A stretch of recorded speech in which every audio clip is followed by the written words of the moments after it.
Hi everyone. ওই যে দোল পূর্ণিমায় বাসন্তী পোলাও বানিয়েছিলাম তারই রেসিপি আর শেয়ার করব।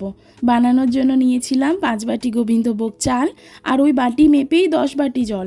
শুধুমাত্র মাথায় রাখবেন জলটা হবে 1:2 রেশিওতে, আর জলটা একটু ঈষদ উষ্ণ গরম করে নেবেন। এরপর চাল ধুয়ে একে একে আদা বাটা, হলুদ, ঘি, নুন দিয়ে চালটাকে ভালো করে মেখে নিতে হবে। এরপর কড়াইয়ে 1 চামচ সাদা তেল আর ঘি গরম করে একে একে তেজপাতা, গোটা গরম মশলা আর কাজু কিশমিশ দিয়ে একটু নেড়ে ওই মাখানো চালটা দিয়ে দিতে হবে।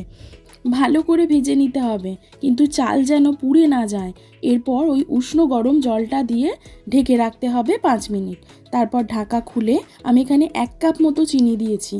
এরপর একে একে ঘি, গরম মশলা দিয়ে ভালো করে নেড়ে ঢাকা চাপা দিয়ে রেখে দিলেই তৈরি হয়ে যাবে ঝরঝরে গোবিন্দভোগ পোলাও। আর তোমরাও বানাবে, কেমন হয়েছে কমেন্টে জানাবে কিন্তু। আজ আসি।